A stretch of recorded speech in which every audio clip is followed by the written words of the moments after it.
کسی پہاڑ کی غار میں ایک اللہ والا رہتا تھا اور اللہ اللہ کرتا تھا ہر وقت. اللہ کی طرف سے کھانا آ جاتا تھا اور وہ کھا لیا کرتا تھا. تو خدا امتحان بھی کرتا ہے، آزمائش بھی کرتا ہے. دعا کیا کرو اللہ ہماری آزمائش نہ فرمائے. ہم لوگ آزمائش کے قابل کہاں ہیں؟ تو اللہ پاک نے جب اس اللہ والے کی آزمائش فرمائی تو 3 دن تک کھانا نہ آیا. 3 روز تک کھانا نہیں آیا. جب نہیں آیا تو بھوک نے ستایا، اور جب بھوک نے ستایا تو پریشانی ہوئی، اور جب پریشانی ہوئی تو دل میں خیال آیا کہ اب میرے لیے سوال کرنا جائز ہو گیا، اب تو میں بالکل بھوک نے تنگ کر دیا مجھے. تو پہاڑ سے نیچے اترے اور جا کر کے ایک مکان پہ سوال کر دیا، اور سوال یہ کیا کہ اللہ نام پہ مجھے کھانا چاہیے. ان گھر والوں نے 3 روٹیاں دے دی. ان گھر والوں نے 3 روٹیاں دے دی اور یہ اللہ کا ولی لے کے چل دیا. تو جس گھر سے 3 روٹیاں ملی تھی ان کے یہاں ایک کتا بھی تھا. وہ اس ولی کے پیچھے پیچھے لگ گیا اور بھونکار قریب تھا کہ کاٹ کھائے پھاڑ کھائے. اللہ کے ولی نے سوچا کہ یہ تو بڑا ظالم کتا پیچھے لگ گیا، 1 روٹی اس کو پھینک دوں، 2 مجھے کافی ہو جائیں گی، یہ اپنا اس کی ہلے لگ جائے گا، مشغول ہو جائے گا، میں نکل جاؤں گا. یہ کتاب کی بات ہے، حدیث کی نہیں. تو نفحۃ الیمن کتاب میں واقعہ یوں لکھا کہ کتا 1 روٹی کھا کے پھر بھاگ کے اس ولی کو مل گیا اور بہت بھونکار کاٹنے کے قریب ہوا. تو پھر اللہ کے ولی نے سوچا کہ یار 1 ہی روٹی کافی ہو جائے گی، یہ تو پھر ظالم پیچھے ہو گیا. اس نے دوسری روٹی بھی اس کو پھینک دی. اللہ کی شان، کتا دوسری روٹی کھا کر کے پھر ولی کے پیچھے پیچھے. اس نے سوچا ایسی روٹیوں سے تو یوں ہی بھلے، وہ تیسری بھی پھینک دی. کتے نے تیسری بھی کھا لی، اور جب تیسری روٹی کھا کے کتا بھونکا، اب ولی کھڑا ہو کر غصے میں آ گیا اور کہنے لگا او کتے تجھے شرم نہیں آتی؟ عربی کا لفظ ہے وَمَا دِيمُ الْحَيَا، اور بغیرت کمینے، تیرے مالک نے 3 روٹیاں دی تھی، جس دروازے پہ تو رہتا تینوں کھا لی، پھر بھی بھونکتا ہے. 3 روٹیاں میں نے تجھے دے دی، پھر بھی بھونک رہا ہے. تو یوں لکھا اس کتاب میں کہ اللہ پاک نے کتے کو بھی زبان دی، اور وہ یہ کہنے لگا کہ ولی صاحب ذرا ٹھہرو، خود فیصلہ کرو، تم بے غیرت ہو یا میں بے غیرت ہوں. فیصلہ جناب کریں، میں کتا ہوں، آپ ولی ہیں. جنت کے کھانے کھائے، ارے 3 دن نہ ملا تو آدمی کے دروازے پہ آ کے ماتھا گھسایا، جھولی پھیلائی، بھیک مانگی، مجھ سے قسم لے لو میں کتا ہوں. کئی مرتبہ 8 دن ٹکڑا نہیں ملتا، قسم لے لو اس دروازے کے سوا کبھی کسی دوسرے دروازے پہ نہیں گیا میں.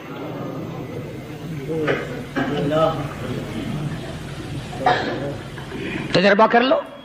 3 دن کتے کو ٹکڑا ڈالو، 4تھے دن دم ہلا کر تمہارے پاؤں میں لٹے گا. ساری عمر گزر گئی اس مالک کا دیا ہوا کھاتے ہوئے پیتے ہوئے، آج بھی تجھے اس مالک کا دروازہ سمجھ نہیں آیا. پانی وہ پلاتا والذی ہوا یطعمنی ویسقین وَإِذَا مَرِضْتُ فَهُوَ يَشْفِينِ. کتنا کھلاتا ہے، کتنے اعلیٰ درجے کے کھانے کھلاتا ہے، طرح طرح کے کھانے کھلاتا ہے. پالا اس نے، سنبھالا اس نے، زندگی اس نے دی، اولاد اس نے دی، خوبصورت بیوی اس نے دی، گھر آباد اس نے کیا. تھوڑی سی پریشانی آ گئی، اب جا کے قبر کے سامنے جھکا کھڑا ہے، اس مالک سے میرا کام نہیں چلا، اور 4 گز زمین میں پڑنے والے، تو میری حاجت روائی کر دے.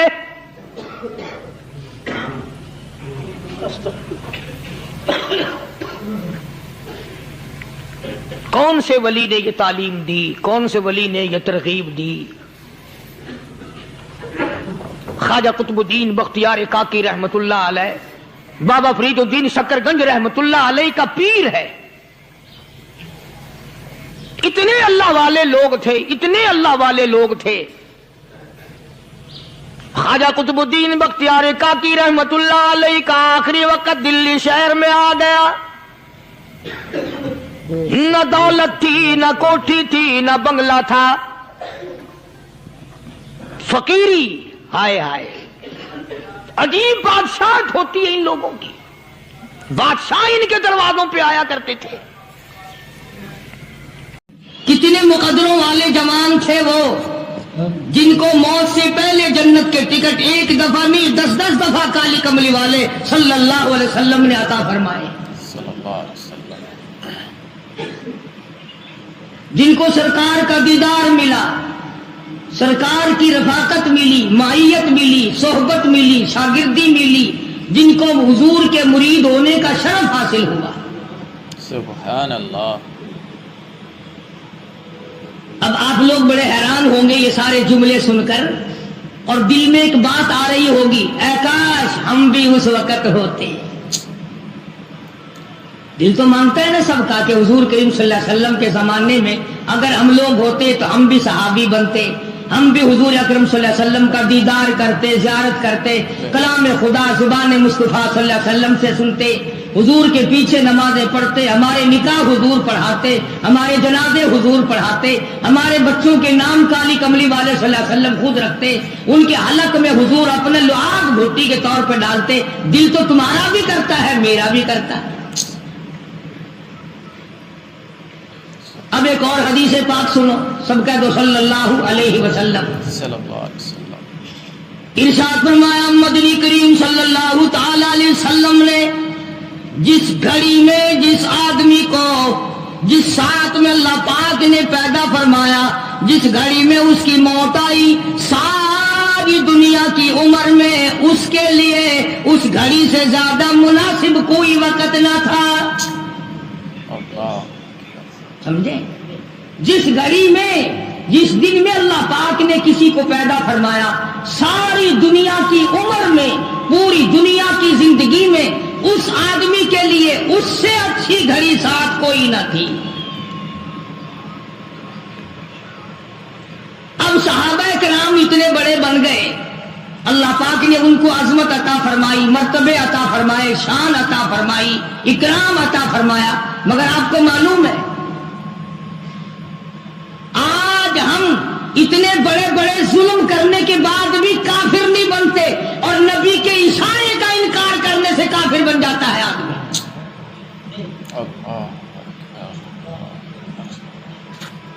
وہی لوگ اللہ تبارک و تعالیٰ کو پسند تھے، ان کو اتنا بڑا جگرا دیا، گردہ دیا، دل دیا، بہادری دی، ایثار دیا، قربانی دی کہ جو ہوتا رہے ہوتا رہے. انہوں نے امام الانبیاء کے ساتھ بے وفائی نہ کی. آج تم لوگ بوڑھی ماں کے ساتھ وفا نہیں کر سکتے، بوڑھے باپ کے ساتھ وفا نہیں کر سکتے، استاد کے ساتھ وفا نہیں کر سکتے، اپنے پیر و مرشد کے ساتھ وفا نہیں کر سکتے، سفید داڑھی والے کے ساتھ وفا نہیں کر سکتے. تم سرکار مدینہ صلی اللہ علیہ وسلم کے ساتھ کیا وفا کرتے؟ انہوں نے ایسے مشکل ترین موڑ پہ بھی سرکار کا دامن نہ چھوڑا، ذرہ برابر ان کی محبت میں فرق نہ آیا. مالک کائنات کی قسم ہے، کئی کئی دن صحابہ کرام کو درختوں کے پتے بھی نہ ملے. اندازہ لگا ابو عبیدہ بن جراح رضی اللہ تعالیٰ عنہ کا والد حضرت جراح جو اس وقت تک ایمان نہیں لایا تھا، کافروں کی طرف سے لڑنے کے لیے آیا، میدان میں آ کے للکارا، آؤ مسلمانوں میں سے میرے مقابلے کے لیے آؤ.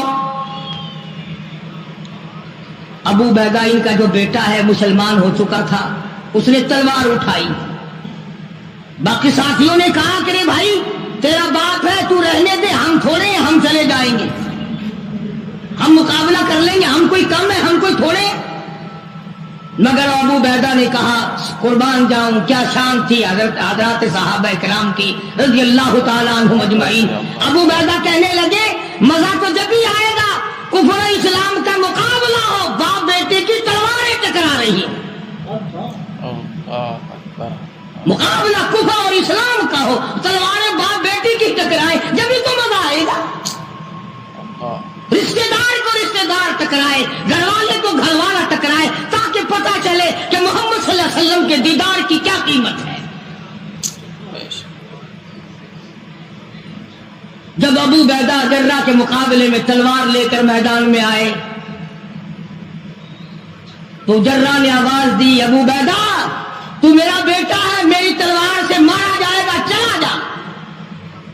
ابو عبیدہ کہنے لگے میں ہرگز نہیں جاؤں گا، بالکل تو میرا باپ ہے، میں تیرا بیٹا ہوں، لیکن جب مدنی کریم صلی اللہ علیہ وسلم سے جڑ گئی، وابستگی ہو گئی، نگاہ نبوت نے جب مجھے رنگ دیا، اب دنیا میں میرا کوئی باپ نہیں، میں کسی کا بیٹا نہیں، جو کالی کملی والے کا وفادار ہے وہ میرا ہے، جو حضور کا وفادار نہیں وہ میرا رشتہ دار نہیں۔ اللہ اکبر اللہ۔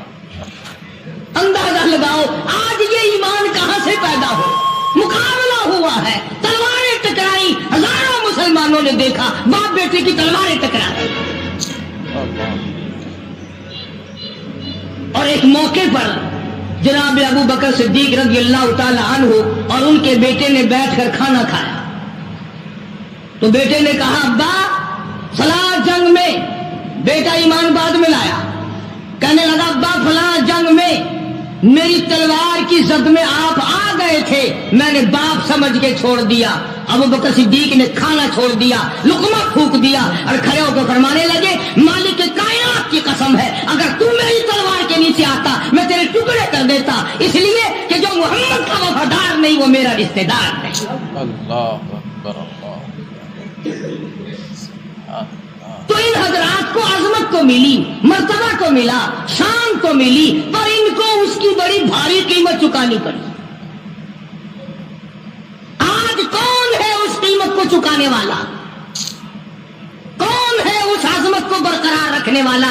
ارے اسی لیے حکم ہے کہ مرتے وقت منہ سے نہ کہو کہ کلمہ پڑھ، اگر یوں کہہ دیا میں نہیں پڑھتا کافر ہو کے مرے گا۔ مرنے والے کے قریب حکم ہے کہ بیٹھ کے خود کلمہ پڑھنا شروع کر دو۔ اب بتاؤ اگر ماں بہنیں کلمہ پڑھیں گی تو روئے گا کون؟ اور مرتے وقت نہیں روئے تو شریکوں کے میلے کون جھلے گا؟ یعنی ہم لوگوں کا آخری وقت چیک کریں آپ کہ ہم لوگوں کا آخری وقت کس حال میں آ رہا ہے۔ حکم ہے ماں بھی، بیٹا بھی، رشتہ دار بھی، سارے نزا کی حالت کو دیکھ کر کلمہ پڑھنا شروع کرو تاکہ ساتھ ساتھ وہ بھی پڑھے۔ اور اگر تم نے کہا کلمہ پڑھ اور وہ دکھوں میں، مصیبتوں میں، سکرات میں، جاکنی میں، عذاب میں اگر یوں کہہ بیٹھا میں نہیں پڑھتا تو کافر ہو کے مرے گا۔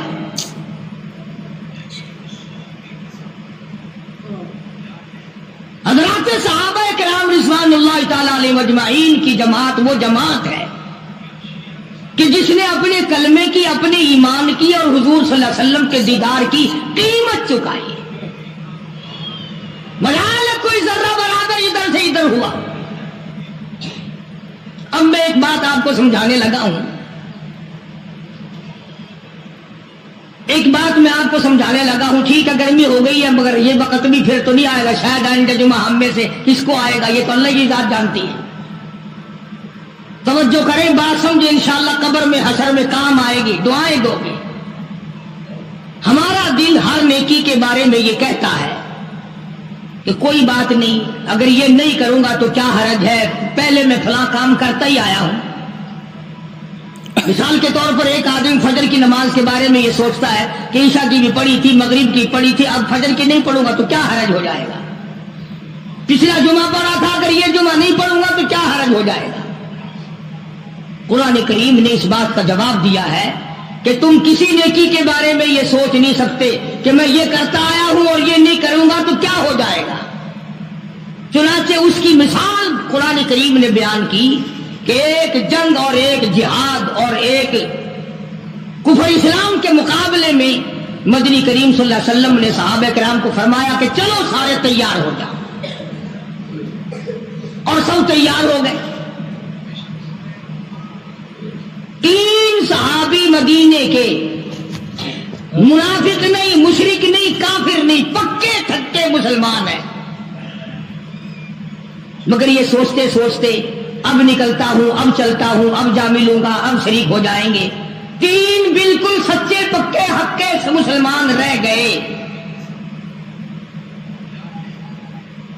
اور وہاں جا کر حضور کریم صلی اللہ علیہ وسلم کے ساتھ جو صحابہ گئے جنگ ہوئی بھی نہیں.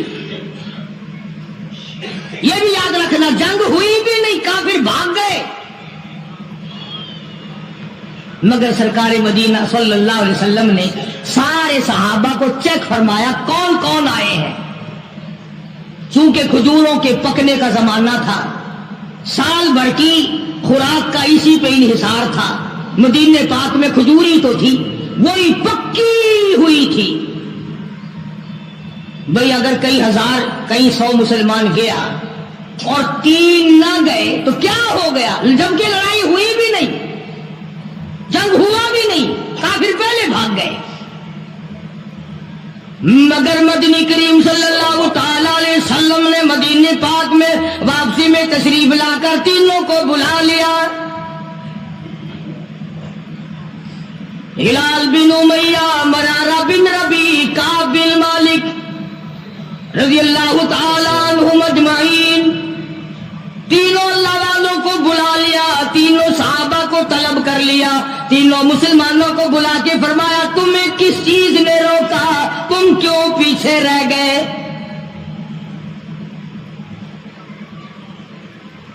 اس زمانے میں منافق جھوٹ بولا کرتے تھے. آج کل تو الحمدللہ میرے جیسے مولوی اور تیرے جیسے حاجی نے ساری عمر میں کبھی جھوٹ انشاءاللہ کبھی نہیں بولا ہوگا. توبہ توبہ, ہم لوگ جھوٹ بول سکتے ہیں؟ سانس نہیں آتا فنکاری کے بغیر. تینوں مسلمانوں نے صاف صاف عرض کر دیا. کعب بن مالک سے پوچھا تو کیوں رہا؟ عرض کیا یا رسول اللہ صلی اللہ علیہ وسلم میرے پاس سواری بڑی تیز تھی, بس یوں کرتے کرتے ابھی نکلتا ہوں, سواری تیز ہے جا ملے گی, ابھی نکلتا ہوں, یوں کرتے کرتے خامخواہ رہ گیا. کعب بن مالک نے بھی یہی عرض کیا. ہلال بن امیہ نے اس قسم کی بات بتائی, مرارہ بن ربیع نے بھی ایسی بات بتائی.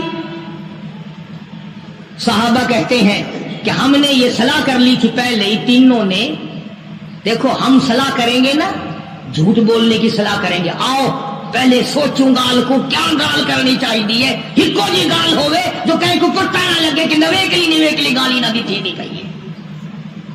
اصا کوڑ دے بارے میں بہ کے سوچے سوں, سچی جھوٹ دے بارے میں بہ کے سوچے سوں. یہ نگاہ نبوت دے رنگے ہوئے مسلمان نے, مدینے پاک دے باشندے نے, صحابہ کرام نے بہ کے سوچیں گے آ مسلمانوں کوڑ نہ مرا ہے جو تسا کوڑ مارا, جبریل اوے لے آ کے دس دے تھی, سارا دی ذلت تھی.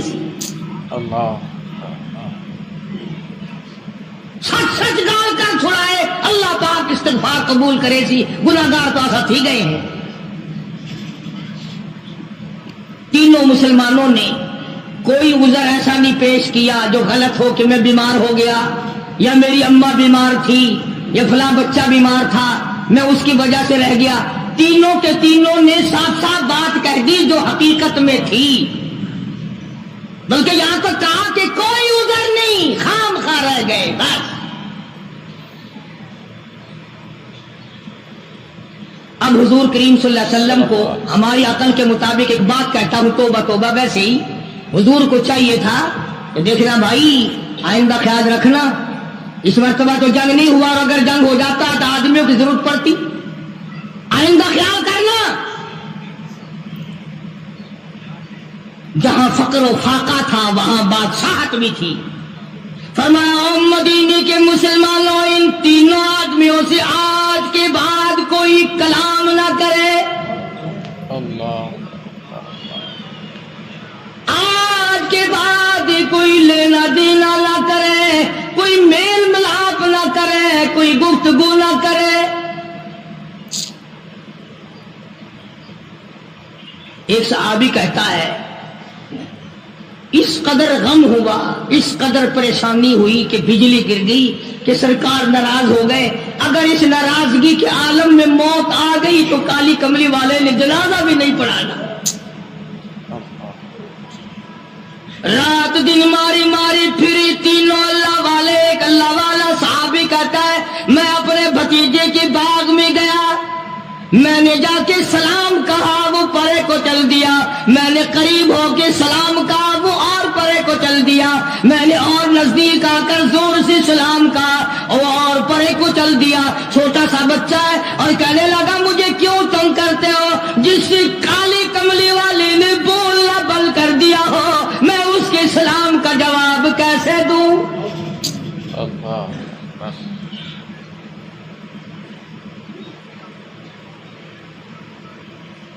بیویوں نے کھانا پکا کر دینا بند کر دیا. ایک صحابی نے اپنی بیوی سے کہا پانی دے. کہنے لگی جب تک کالی کملی والا معافی نہ دے دے میں اپنے ہاتھ سے تجھے گھونٹ پانی کا نہیں دے سکتی. ایک صحابی نے اپنی بیٹی سے کہا بیٹی مجھے روٹی لا دے. کہنے لگی ابا سرکار ناراض ہو بیٹی کیسے روٹی پکا کے دے. اللہ اکبر. یوں ہی تو نہیں مقام بنے, یوں ہی تو درجے نہیں بلند ہوئے, یوں ہی تو عظمتیں نہیں ملی, یوں ہی تو دنیا میں جنت کے ٹکٹ عطا نہیں ہوئے, یوں ہی تو خدا نے ان کو نہیں فرمایا تم آؤ گے میں خدا جنت الفردوس کے 8 دروازے کھولے ہوئے تمہارا انتظار کر رہا ہوں. سختی بھی ان پہ اتنی آئی رو رو کے مر گئے تینوں صحابہ. پانی دینے والا کوئی نہیں, کلام کرنے والا کوئی نہیں, بات کرنے والا کوئی نہیں. اتنی بات یاد رکھنا روم کے بادشاہ کو پتا چلا کہ 3 مسلمانوں سے مدینے والے ناراض ہو گئے اور بول چال بند کر دی. تو اس نے ایک خط بھیجا کعب بن مالک کے نام. یہ بدماش, یہ پھسلانے والے, یہ بہکانے والے کوئی دور تو نہیں رہتے.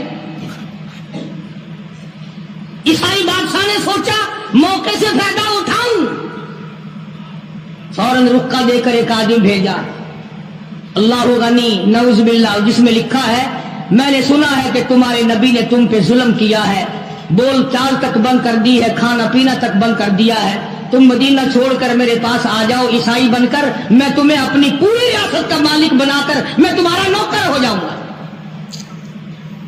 دیکھا کتنا بڑا لالچ, میں ریاست کا بادشاہ بنا دوں گا, مدینے میں تم سے کلام کوئی نہیں کرتا, بات کوئی نہیں کرتا, تم تنگ ہو گئے ہو, آؤ میرے پاس. علماء کرام نے لکھا کعب بن مالک نے وہ رکا تندور میں ڈال دیا اور سربا سجود ہو کے رویا الہی میرے ایمان کی خیر ہو, اب تو میرے ایمان میں عیسائی کتے بھی طمع کرنے لگے.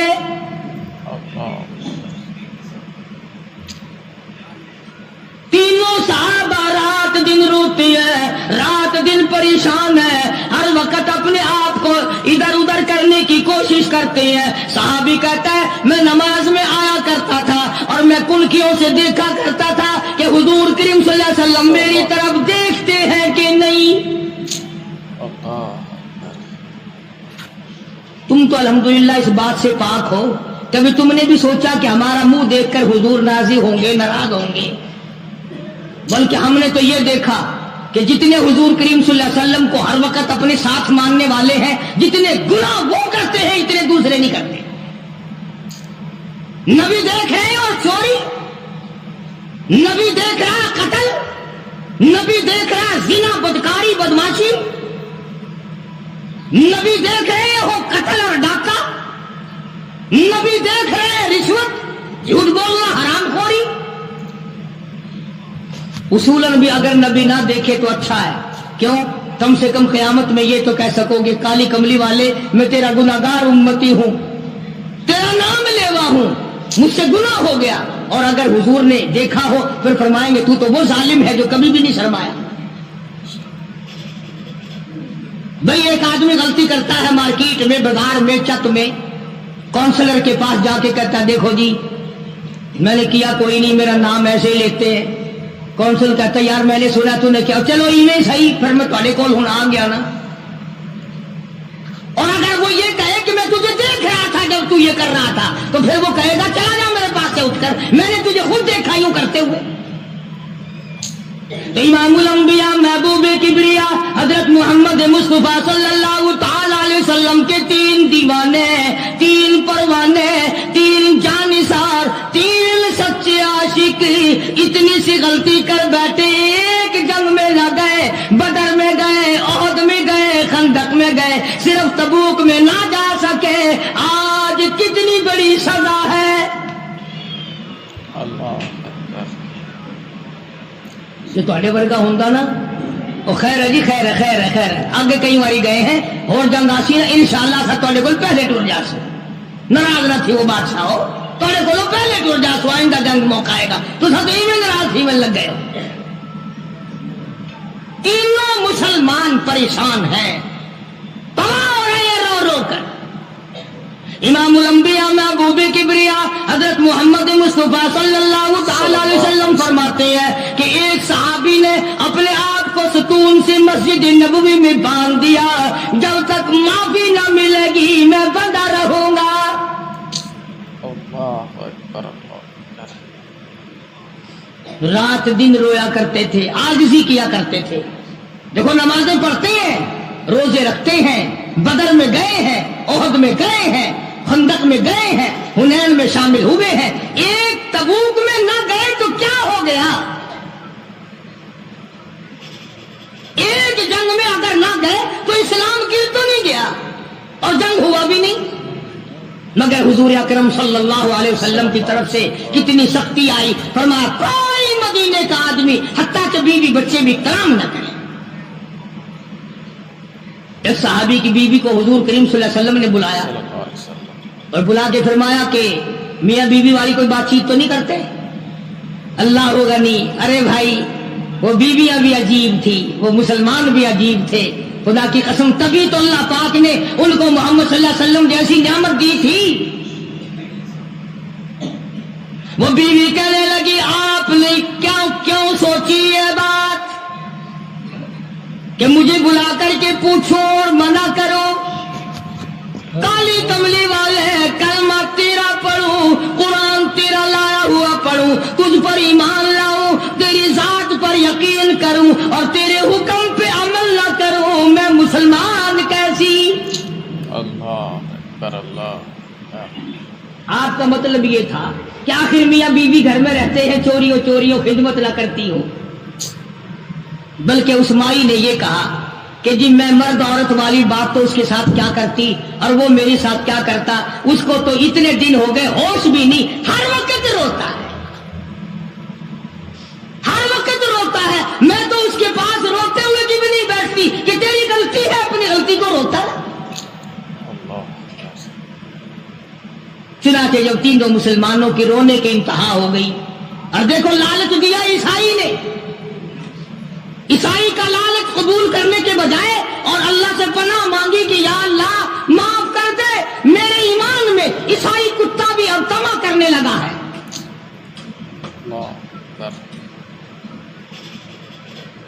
میں اور اگر آپ ہوتے فوراً بدل جاتے، کہتے چلو بھائی کوئی نہیں، اگر یہاں قبول نہیں تو چلو وہاں چلتے ہیں. بھائی کیا کریں بھائی، مجبوری ہے.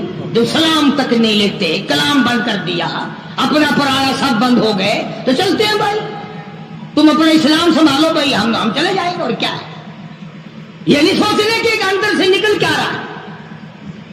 مگر جب صحابہ کرام رضوان اللہ تعالی علیہم اجمعین کی جماعت نے رو رو کے حد کر دی، پریشان ہو کے حد کر دی، رات دن تکلیف میں گزرا، قرآن کریم میں مدنی کریم صلی اللہ علیہ وسلم پہ وحی آئی، ان کی توبہ کی قبولیت کا قرآن میں اعلان آیا. لقد تاب اللہ علی النبی والمہاجرین والانصار الذین اتبعوہم. وہ تین آدمی جنہوں نے توبہ کی، سبحان اللہ. تینوں کی توبہ میں قبول کرتا ہوں. کتنے خوش نصیب ہوں گے وہ لوگ جن کی توبہ کا اعلان قرآن. خدا یہ کہے کہ میں نے ان کو معاف کر دیا. لقد تاب اللہ علی النبی والمہاجرین والانصار الذین اتبعوہم. تمام کے تمام مسلمان اور یہ تینوں ثلاثۃ الذین یحلفوا کے الفاظ موجود کہ ان تینوں کو میں نے معاف کر دیا. ثم تاب علیہم لیتوبوا. اللہ اکبر اللہ اکبر. ادھر خدا کا قرآن نازل ہوا، ان کی توبہ اور استغفار کی قبولیت کا اعلان ہوا. ادھر حضور کریم صلی اللہ علیہ وسلم نے قرآن مجید کی تلاوت آیت فرمائی کہ مجھ پہ یہ آیت نازل ہوئی.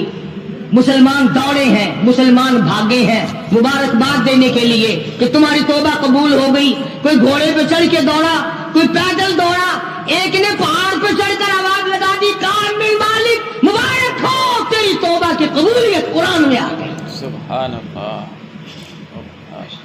اللہ اکبر. انہیں قدر تھی بھائی. جو آدمی گھر پہ گیا نا, جس نے پہلے یہ بات پہنچائی, صحابی نے جتنے کپڑے پہن رکھے تھے سارے وہ کپڑے اس کو دے دیے, جو گھر میں سامان تھا وہ بھی اس کو اٹھا کر دے دیا, اور پھر تینوں کے تینوں حضور کریم صلی اللہ علیہ وسلم کی خدمت میں آئے.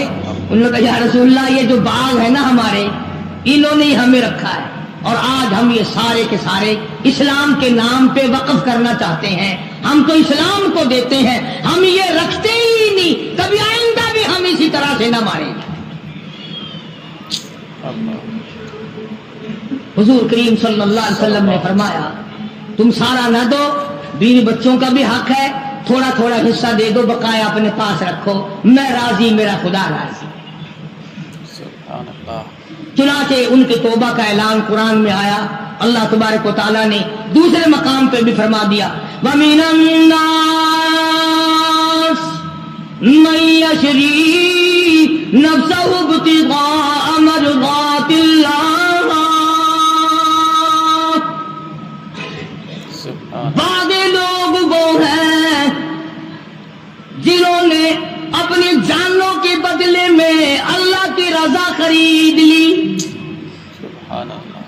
کوئی سونا خرید کرے گا, کوئی چاندی خرید کرے گا, کوئی کپڑا خریدے گا, کوئی غلہ خریدے گا, کوئی مویشی اور جانور خریدے گا.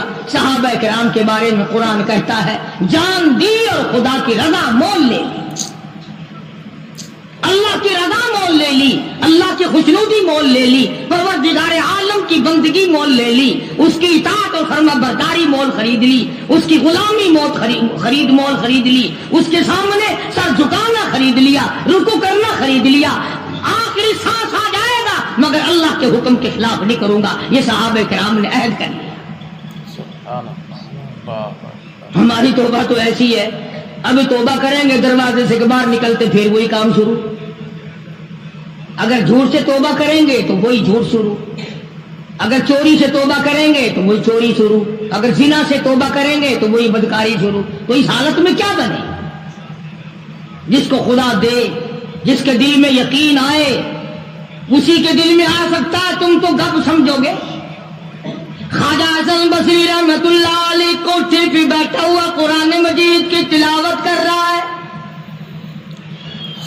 جہنم کے عذاب کی آیت آ گئی. خواجہ حسن بصری اتنا رویا پتنالے میں سے آنسوؤں کا پانی نیچے ٹپکنے لگا. ایک آدمی جو پرنالے کے نیچے سے گزرا, اس کی پگڑی پہ چند ٹکڑے, چند قطرے ٹپکے. اس نے کہا کون ہے؟ شرم نہیں آتی میری پگڑی خراب کر دی, پلیت پانی نل پگنالے میں سے پھینکا, میرے کپڑے خراب کر دیے. خواجہ حسن بصری سب کہہ دو رحمت اللہ علیہ روتے روتے کہتے ہیں ہاں ضرور پلیت ہو گئے ہوں گے, میں گناہگار خواجہ حسن بصری کے آنسوؤں کا پانی ہے, آنسوؤں کا پانی ہے. وہ بھی قدردان نکلا جس کی پگڑی پہ ٹپکے تھے. اس پگڑی کو گھر جا کے اپنے بچوں کو بلایا, ان کے حوالے کر دی. یہ پگڑی, یہ دستار, یہ صافہ, یہ امامہ سنبھال کے رکھنا, جب میرا آخری وقت آ جائے غسل کے بعد کفن میں رکھ دینا. میرا رب مجھ سے پوچھے گا دنیا سے کیا لایا, عرض کروں گا الہی مجھے تو تیرے ڈر سے کبھی رونا لایا, کبھی اتنا خوف نہ آیا, کبھی اتنا درد نہ آیا. ایک رونے والے کے آنسوؤں کی ٹپکی ہوئی پگڑی ساتھ لے کے آیا ہوں, اس کی لاج رکھ کے مجھے معاف کر دے.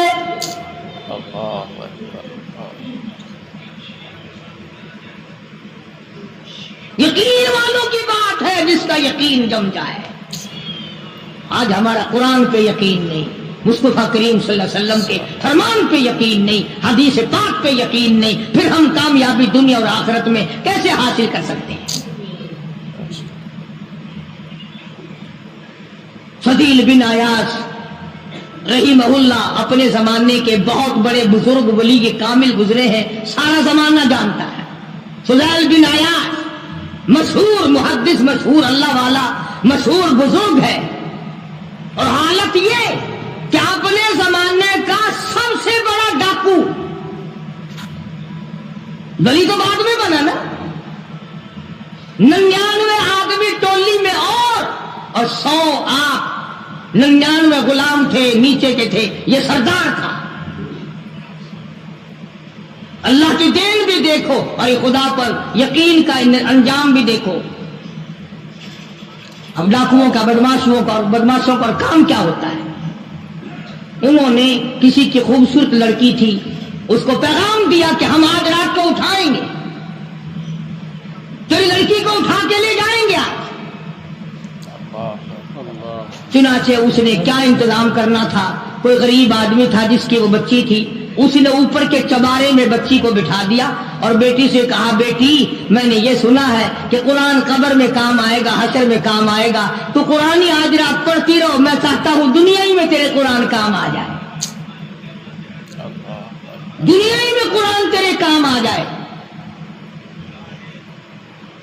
بچی نے بیٹھ کے ساری رات قرآن پڑھا. فضیل بن عیاض جو ڈاکوؤں کا سردار تھا، کوئی کوٹھے کے نیچے تھے، کوئی اوپر تھے، کوئی دائیں تھے، کوئی بائیں تھے. جب اس لڑکی کو اٹھانے کے لیے چوبارے میں بڑا ڈاکو داخل ہوا، اندر سے آواز آتی ہے، الم یعنی للذین آمنوا ان تخشع قلوبهم لذکر اللہ.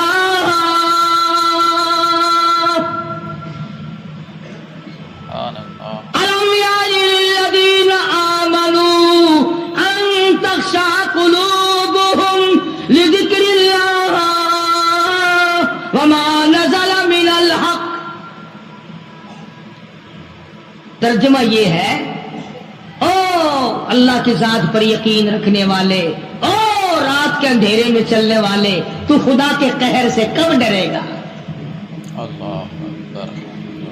کب مالک کائنات کے عذاب سے تیرے دل میں خوف آئے گا؟ اب بھی خوف کھا جا، میرے ذکر سے ڈر جا، میرے نام سے ڈر جا، میرے غضب سے ڈر جا، میرے قہر سے ڈر جا، میں تجھے معاف کر دوں گا. کوئی تقریر نہیں، کوئی واعظ نہیں، کوئی نصیحت نہیں، کوئی کس تبلیغ کا پروگرام نہیں. بچی نے قرآن کی آیت کو 2-3 مرتبہ دوہرا کے پڑھا. فضیل بن عیاض نے قرآن سنا، عرب کا علاقہ تھا، قرآن سمجھتا تھا. بس دیر نہیں لگی، کوٹھے پہ کھڑا کھڑا کہنے لگا، اپنا راستہ بدل گیا ہے، جس نے میرے ساتھ آنا وہ میرے ساتھ آئے، جس نے بدماشوں کے ساتھ جانا بدماشوں کے ساتھ جائے. ہم تو آج توبہ کرتے ہیں، اور ایک بچی کا خدا کے قرآن پہ یقین ہے تو میں خدا کی ذات پہ یقین نہ کروں. اپنے زمانے کا بہت بڑا ولی کامل گزرا ہے، ایک آیت پہ یقین کر لیا، قرآن کی ایک آیت پہ. اور ہمارا ساری آیتوں پہ یقین نہیں، نماز کی آیتوں پہ یقین نہیں، زکوٰۃ کی آیتوں پہ یقین نہیں، رمضان کے روزوں کی آیتوں پہ یقین نہیں. ابھی آ رہا ہے نا گرمی کا رمضان، کئی لوگوں کو ابھی سے پھانسی لگ رہی. انشاءاللہ بوتلیں مانج کے رکھ لی ہیں کافی سارے لوگوں نے، سارا سال بس سارے مہینے بوتلیں دکھاتے رہیں گے. آج صاحب روزہ نہیں، وہ جی تگڑا نہیں، طبیعت خراب ہے. کب سے؟ بس جی چاند نظر آیا نا، چاند نظر آتی طبیعت خراب ہو. اللہ مکری. اور یہی لوگ عید کے دن سب سے پہلے آگے آگے نکلتے ہیں، ٹور بنانے میں، جوتے میں، کپڑے میں، بھاگ دوڑ میں. روزہ ایک نہیں رکھتے. حدیث پاک میں آتا ہے کہ جو میرے رمضان کا اکرام نہیں کرتا، میرے رمضان کا احترام نہیں کرتا، میرے رمضان المبارک کی عزت نہیں کرتا، قیامت کے دن میں ان کو نہیں پوچھوں گا کہ تم جہنم کے کس کھاتے میں پڑے. یہ بات نہیں. اللہ پاک کو ہمارا بھوکا مارنا مقصود نہیں ہے. اس کو کیا فائدہ ہمارے پیاسا مرنے سے, بھوکا مرنے سے. خدا تو دیکھنا چاہتا ہے کہ یہ اپنی مرضی سے کھاتے ہیں یا میرے کہنے سے کھاتے ہیں, اپنی مرضی سے پیتے ہیں یا میرے کہنے سے پیتے ہیں, اپنی بیوی کے پاس اپنی مرضی سے جاتے ہیں یا میری مرضی کے مطابق جاتے ہیں. تم اپنی اولاد کو پرکھ سکتے ہو, نوکر ملازم کو پرکھ سکتے ہو. خدا کو یہ حق نہیں پہنچتا جو بندوں کو آزمائے, بندوں کی پرکھ کرے کہ یہ اللہ والے ہیں یا خدا والے ہیں یا شیطان والے ہیں اور غلط کار لوگ ہیں. اب تو گھر کے گھر ہی روزے رکھتے, اور اگر کہہ دو تو گولی لگتی ہے کہ ہمیں کہا کہ روزے نہیں رکھتے. جو کھلم کھلا کھاتا پیتا ہے, جو رمضان کا اکرام اور احترام نہیں کرتا, خدا کی قسم دائرہ اسلام سے خارج ہو جاتا.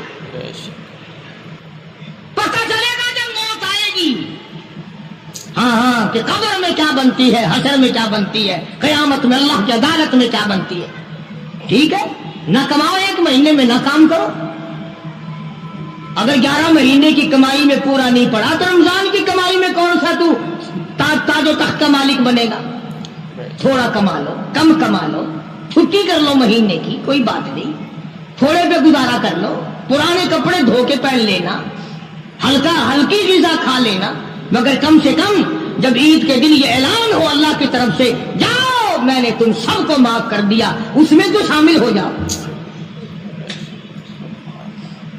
میرا عرض کرنے کا مقصد یہ تھا کہ یہ تینوں صحابی, اندازہ لگاؤ, حضور کے دیوانے, حضور کے پروانے, حضور کے جانثار, حضور کے یار, حضور کے ملنے والے, ایک جنگ میں نہ گئے, سرکار مدینہ صلی اللہ علیہ وسلم نے بولنا تک بند کر دیا.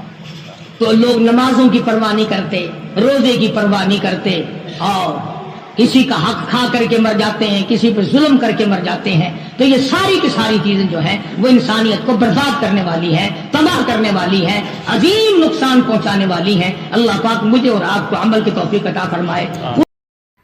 دوستو, امید کرتا ہوں کہ آپ حضرات نے اس بیان کو پورا سنا ہوگا. بیان کیسا لگا کمنٹ میں ضرور بتانا, اور اپنے دوستوں اور رشتہ داروں کو شیئر ضرور کرنا. اللہ تعالی ہم سب کو اس بیان پر عمل کرنے کی توفیق عطا فرمائے. تو دوستو پھر ملتے ہیں اگلی ویڈیو میں. جب تک اپنا خیال رکھیے, ہمیں دعاؤں میں یاد رکھیے. السلام علیکم ورحمۃ اللہ وبرکاتہ.